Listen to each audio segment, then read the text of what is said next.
you look at this budget, it's a run-of-the-mill budget. You should ask the other question, why is Tamil Nadu so far ahead of Gujarat, of Karnataka and Maharashtra in terms of human development? Tamil Nadu comes out looking even better. Tamil Nadu is a fairly urbanized state. If you go to Gujarat, and I don't know why they choose Gujarat as a model, if you leave the cities, there's nothing in Gujarat. You have an earthquake. You will say, no, revenue will go up, so let people die if they want. Can you say that?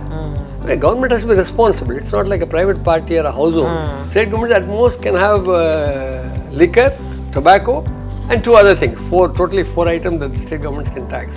Taxation powers of the states have been reduced greatly by GST. Yes.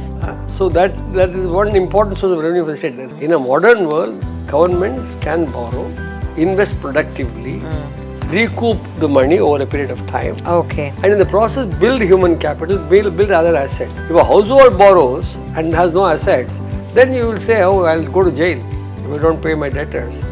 Governments don't go to jail. There is a difference. Yeah. So the current budget projects that state-owned tax revenue of Tamil Nadu will be growing at the rate of 9.78, but the government still faces a large revenue deficit. What has happened, unfortunately, is now we have decided that ports will be built by Adani and the airlines will be built by some other Adani or Bani or whatever. So the Adani Ambani Raj basically strips governments of any responsibility or any powers. They can sit back, they will run the country. Tamil Nadu Finance Secretary Siddiq has declared that it is impossible to reduce the state's debt and borrowings over the next 50 years. The newly formed TVK-led government has promised to reduce the debt and increase income growth. You might have come across many Instagram reels about the current budget tabled by the TVK government. Both the opposition and the ruling parties were blaming each other on the debts. But please pause. We at the Federal have got an interesting guest, economist Mr. Venkatesh Athreya, to explain to you about the real story behind the huge debts accumulated by Tamil Nadu over these years. Hello sir, welcome to the show. Sir, the Tamil Nadu budget shows out of every 1 rupee spent by the government, almost 15 paise goes towards paying interest. So, do you think, with this accumulated interest, do you think Tamil Nadu is sitting on a ticking time bomb? Yeah, well, I think ticking time bomb would be a very exaggerated expression. First of all, the fact that 15% of the revenue receipts go to service debt implies that the state has been compelled to borrow, which means one of two things. One, it is not getting enough financial support from the union government to meet its revenue and capital expenses. Second, it is not collecting enough taxes on its own to raise resources so as to match expenditures. So both need to be addressed. So state has to make some effort in improving its own tax revenue. The devolution between the union and the states has to improve in favor of the states. This is one part of it. But the other part is, if you look at this budget, it's a run-of-the-mill budget. See, a bit here, a bit there. If you look at the previous government's interim budget and the present revised budget, there's just some shuffling of expenditures between various heads of account. But the real issue is, this government talks about public-private participation in many of the projects. So, for example, school buildings will be erected for students to go and study, but the buildings will be done by private sector party and the state will run the school. Now, you see the problem with public-private participation, what they call PPP mode. I would actually translate PPP into partnership for private profits. Okay. Quite the opposite of what they are saying. Now, if that is so, why can't the government itself build the buildings or something else? So, where is the compelling need for public-private partnership? Unless you are saying the government doesn't have the competence, cannot hire people quickly enough, so all that we have to give it to the private sector. Completely unfounded. You see, we have built, I'll give you one example. The Tamil Nadu Medical Services Corporation procures all the drugs for the state. Yeah. Does an excellent job, one of the most efficient organizations. It's in the state sector. Immediately after independence, we built a number of public sector projects when private sector was not ready to invest, was not willing to invest. and they are all shining. Your outstanding Navaratna enterprises are built by the government sector. So you can argue for procedures, better procedures, more efficient procedures, but you can't assume that government means inefficient, private means efficient. This kind of statement from an IAS officer of that rank is very disappointing. He has also made a statement that it is practically impossible to reduce the state's total debt and borrowings over the next 50 years. No, you see, I don't see why you should try to reduce the state's debt totally. If you are take any corporate entity. Sir, actually, when we compare it to private sector company, when we compare that the interest payment by the state government, the payment towards interest, when we compare it with other states like Karnataka, Maharashtra and Gujarat, Tamil Nadu, has scores the highest, close to 22.8%. That just means that those states are not investing enough in people. For example, you see the debt comes because revenue expenditures exceed revenue receipts. So you have a revenue deficit. This is what they talk about. Revenue means current receipts, current expenditures. What are current receipts? Taxes, charges levied for government services provided to people, and net profits of government-owned enterprises. This is the revenue receipts part. Revenue expenditures, a whole lot of things: teachers' salaries, doctors' salaries, running schools, running colleges, running all the government offices. Now you see, government officers and the employees of the government deliver a whole lot of services to citizens. Do you expect them to do it for free? So paying them to deliver those services is not a waste. You give the impression that, oh, revenue deficit. I don't buy this line at all. You see, I'm saying investment to produce doctors, teaching people to become doctors, teaching people to become engineers, teaching people to become teachers. These are productive activities. They contribute to capital formation in the economy. You may want to call it human capital, which is for me a very abhorrent term, because we human beings create what you call capital. Nothing to do with human capital, this is magic. So human beings create value. But my question is, why Tamil Nadu could not reduce this? Because when the other states like Karnataka, Maharashtra and Gujarat, they made efforts and they brought it down. And that's what why you were saying. it is not possible? You should ask the other question. Why is Tamil Nadu so far ahead of Gujarat, of Karnataka and Maharashtra in terms of human development? Human they spend development money on index. education, they spend money on healthcare, they spend money on certain civic amenities. Okay. And if you take the rural-urban breakup, Tamil Nadu comes out looking even better. Tamil Nadu is a fairly urbanized state. If you go to Gujarat, and I don't know why they choose Gujarat as a model, if you leave the cities, there's nothing in Gujarat. It's all countryside and people are living in very severe poverty. And you don't find, they don't go to school enough. They still have, a history of very unhealthy sex ratios. Look at Maharashtra has industry. So Maharashtra gets a lot of revenue. You see, the advantage is Maharashtra historically is an industrialized state. So they get a lot of revenue from the businesses. Yes. So they're able to spend more. They don't have to borrow so much.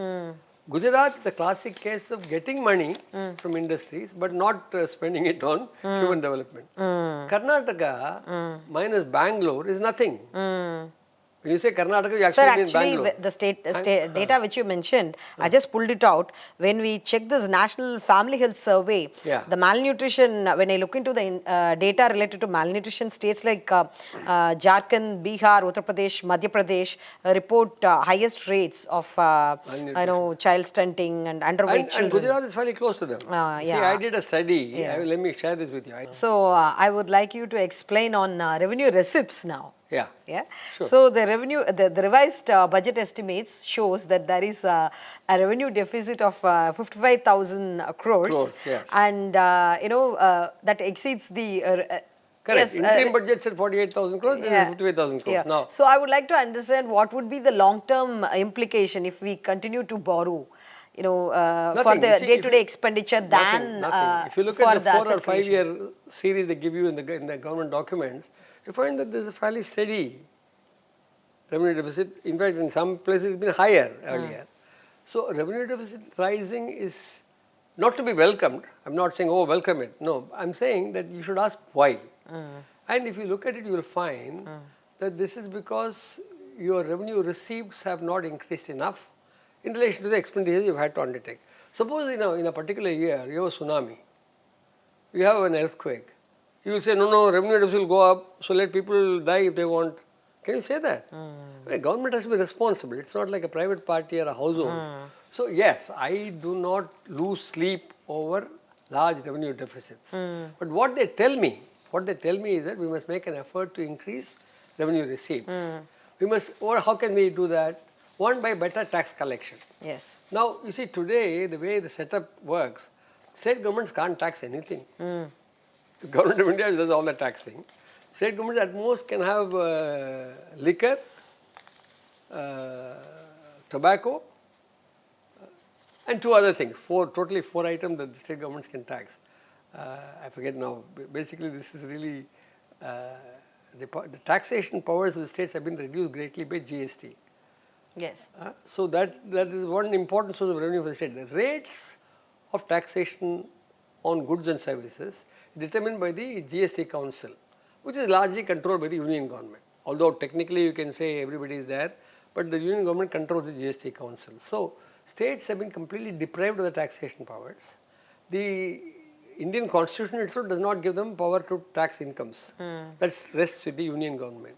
Now the union government at various points in time has been giving concessions to corporate sector. It reports loss of tax revenue. I've said this to you before that in 2019 October when Nirmala Sitharaman, the President Finance Minister, then also Finance Minister, offered a reduction in tax, in corporate income tax. Tax holidays. No. She reduced the corporate income tax rate from 30% to 22%. This was a big loss, as she herself said. This will mean an annual loss of 1,48,000 crores. But who loses? Not just the union government. State governments lose because this is part of the divisible pool, which is to be shared with the states. So states are being hit hard by arbitrary tax concessions given to the corporate entities without consultation with the states. Because it's a union government prerogative, they can decide tax rates. So states are being hurt by union government's neoliberal policies. Unfortunately, most of the state governments, except for the left governments, are also party to neoliberal policies. Even the so-called Dravida model government is also quite happy with neoliberal policies. So under that, they're all offering. Sir, listen, they're all competing with each other to offer concessions to corporate sector. So your Tamil Nadu CM will go to US and attract some investments, offer them great concessions. You compete with Maharashtra and Karnataka and Gujarat, offer them concessions. Who pays for these concessions? People Sir, but pay for at this globalization era, when they say, the entire globe is a small village, global village. So, do you think ceasing that globalization would reduce the impact of revenue deficit? No. You see, what I'm saying is, you're saying the world is global and all that. But you have Trump giving you tariffs left, right and center as he pleases, violating all the rules of your so-called globalization. So let's not talk about globalization. We can talk about globalization separately, but right now all I am saying is the union government has a responsibility to see that the states receive adequate tax allocations. So the taxes that the government of India collects, the devolution formula used to be 41% of the 14th Finance Commission, but these guys have successively reduced it. In fact, what they have done, what we are not discussing, 16th Finance Commission has abolished revenue deficit grants. The Indian Constitution provided for revenue deficit grants. Why did it provide it? It said states have a lot of work to do. There's so many things on the state list. States don't have revenue. Income tax is the government of India. So we must provide for states. Every 5 years, when the Finance Commission gives its award, it must provide revenue deficit grants. So the state government is the unfortunate victim of union government's miserly distribution of revenues between center and states. So there is a case for states to come together and fight the union for a more fair devolution of resources to the states. Okay. Instead of just bashing up states saying you are spending too much, at this rate Tamil Nadu will become indebted, every child has this amount of money on her head. Nonsense. And that's what the white paper said, this government white paper. That's the wrong way to look at it. I mean, I'm not glorifying debt. I'm saying that The reason debt occurs is because your receipts are not growing fast enough. Now, you can legitimately... But the state has also responsibility to attract investment. No, not just attract investment. You see, that part about attracting investment we'll come to in a minute. When the states tax revenues. Sir, the states can levy specific taxes like agriculture income tax, state excise and all called stamp duty, and professional taxes. Agriculture income tax no longer exists. As you mentioned, the source for the revenue for the state governments are very limited. Very limited. Yes. So they can only take the share offered by this union government. So why can't the state invest more, think more, do better, take better efforts to attract investments so that fine. the state government can grow? Two separate issues. You are attracting investments. You go abroad and invite these companies here, and you're not the only one doing it. Every state wants to do it. So you have a competition among states in a race to the bottom. Everybody offers better and better terms to foreign capital. To what end? Do they invest here? If they invest here, do you get the surpluses? Do you get to tax them effectively? Yes. And do they bring a lot of employment? No, they don't. I'm not saying you should not therefore attract investment. You can attract foreign investment. That's a separate question. Okay. Not linked with taxes. On the taxes, the issue is different. One, the state government's taxing powers are very limited. Within that, it is correct to argue that Tamil Nadu government could do more. For example, it could lease out quarries and other mineral resources at reasonable rates instead of colluding with the mafia, sand mafia and quarry mafia to pocket money and not charge enough for the state exchequer. So there is a legitimate case for improving revenue to the state government arising from auctioning of the state's own resources. Okay, legitimate. So there you can raise non-tax revenue by charging higher prices for the services or the resources you are leasing out to the private sector. But as you know, for a long time in liquor, there's collusion between the major ruling parties in Tamil Nadu. So they together conspire that you don't get anywhere near the revenue you should get from TASMAC. So, it's all open secret. I mean, I'm just saying that do not force expenditure reduction on the state. A developing state requires more expenditure. Okay. So the answer is to raise resources. Resources can be mobilized by taxation. It can also be mobilized by both union government tax resources and states' own tax resources. It can also be raised by borrowing. So after the GST came into being, states' ways of raising resources has become practically very little. So they depend crucially on revenue receipts in other ways. But one would be, see, what are revenue receipts? Current receipts of the government. Revenue means current receipts. So there are profits of government-owned enterprises. There are charges levied for services by government. And there are income from sale of national resources. Perhaps you can argue that the state, and this is what the present government also has been arguing, that the state's own resources, like mineral resources, should be leased out on competitive terms so that the state gets more revenue from them. This will help. But this is not the biggest part. Biggest part is that the union government is not sharing revenues enough with the states. So states are very hard put to raise resources. Now if you say, why does Gujarat not do it, Maharashtra not do it, Karnataka not do it, they are not investing enough. Those states are not investing enough in education. You take a state like Karnataka, there is Bangalore and then there is Karnataka. Okay, I've said this before. A state like Gujarat, rural Gujarat is completely different from urban Gujarat. Urban Gujarat is just a couple of cities, Ahmedabad, Surat, what else? And we saw what Surat was like in the epidemic some years back. So Gujarat is pathetic. It shouldn't even be quoted as a model here. Maharashtra is different because it's got a large industry, it's got an urban base, it's got an that's a different place. Legacy. There, yes, the state is able to generate enough tax revenues from the industry that it has in its state. And they are also able to spend more. But even then, Tamil Nadu is ahead of Maharashtra in all your human development indices. Tamil Nadu has made an effort. Gujarat shows a lot of investment, but the prosperity goes elsewhere, not into Gujarat. No, sir. Over a period of time, when we take the statistics for 5 years, 2021 to the current financial year. Only in 25, 26 you find this happening. You No, just sir. look at the numbers. When we look at the numbers, in Gujarat, a state like Gujarat, from the debt to GSDP ratio, it had the ratio of 19.3% of the debt of GSDP. Debt to GSDP But is 19. now, in 2025-26, that number has been reduced to 17.6. Sir, when we look at Maharashtra, it is 19.3 to 19.7. What is the increase? When we look at Karnataka, it is 23.8 to 23.4. When we look at Gujarat, it is 19.8 to 17.6. So the worst state is Gujarat. A state They have that reduced its... what, so what? That means if you don't spend money, of course your debt will reduce. What about the people of Gujarat? What about Gujarat's So this is how I should employment? understand this. Absolutely wrong. This I'm is- looking at it, that's the government in Gujarat has been working hard and tried to reduce no. the debt to GSDP ratio very You see, well. don't That's forget- why it brought from Right. 19.3 to No, 17.6. don't forget that debt is the difference between receipts and expenditures. Okay. If you don't spend any money, you won't get debt. Okay. So I will not educate my citizens. I will not build higher educational institutions. I will not invest in information technology and other things. I will not look at the progress of my rural areas.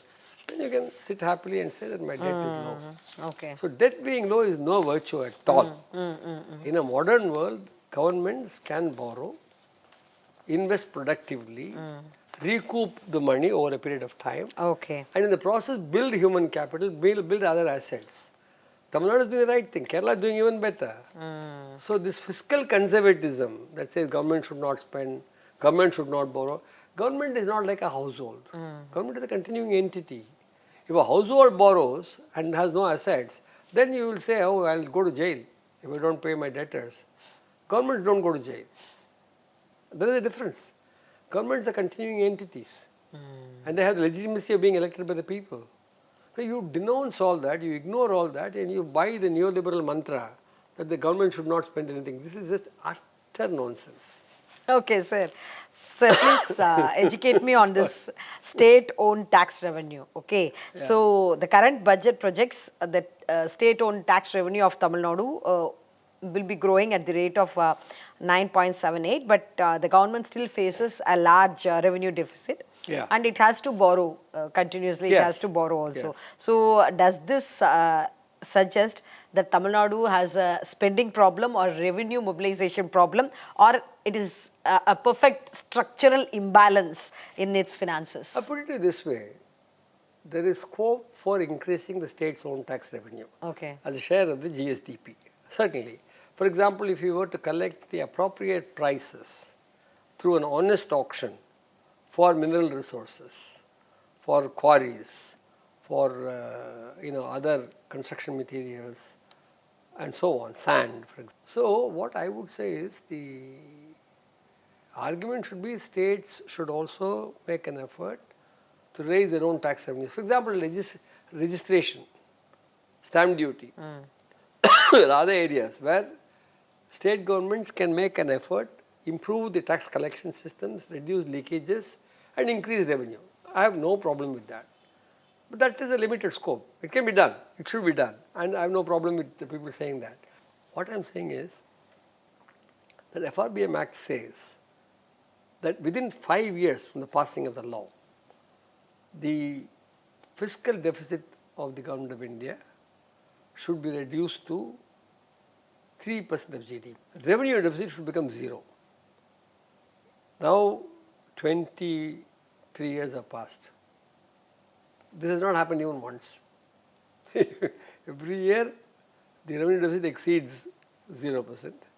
Every year, the fiscal deficit exceeds 3%. 1 year, it may have been 3%. So why does this happen? I mean, just think of it this way. Think of how foolish this act is. Suppose you have, I'm not wishing it, suppose you have a tsunami, an earthquake, drought, and a flood in 1 year, all of major proportions. Then you have to spend on relief, no? You can't say, no, I have the FRBM Act, I can't spend. If people die, let them die. Can you say that? Okay. I mean, isn't that silly? Is that what a government should do? Government is not an undertaker. It is not a money lender. Government is supposed to be a welfare institution to serve the people. It has been elected by the people. So you must not bind yourself hand and foot to these targets. This is an imitation of what's happened in Europe, where they passed in the 1993 Maastricht Treaty. They passed a law saying that European signatories to that particular treaty will limit their fiscal deficits to certain percentage. The 3% has no sanctity. In fact, I once asked some of the Indian economists associated with this FRBM Act, why 3%? Are you just copying the Europeans? He said something about, no, you see, this is private saving, this is so much of investment. All that is bogus. This saying that this FRBM Act is an act that with which you shoot yourself in the foot. You can say, okay, if the act didn't exist, governments will be so profligate, they'll spend so much money. No, but there is a way of dealing with that, right? So, legitimately you can ask, one, better tax collection. Lot of leakages may be there. You connect them. You improve your administrative apparatus. 2, cut down your unnecessary expenses. But by all means, if I was chief minister or finance minister of a state, and if a department did not spend the money allocated to them, I'll put them in jail. You spend money. How else did the economy grow? So, deficit per se. It's not like a private individual household who borrow, you can't go on borrowing, nobody will lend you money. But governments will get money, no matter what. They may have to pay higher interest. Maybe RBI will decide what interest they have to pay. But RBI also has a standard interest rate. I can borrow more at that rate. And if I can use that effectively to build infrastructure, ports, what has happened unfortunately is now we have decided that ports will be built by Adani and the airlines will be built by some other Adani, Ambani or whatever. So the Adani Ambani Raj basically strips governments of any responsibility or any powers. They can sit back, they will run the country.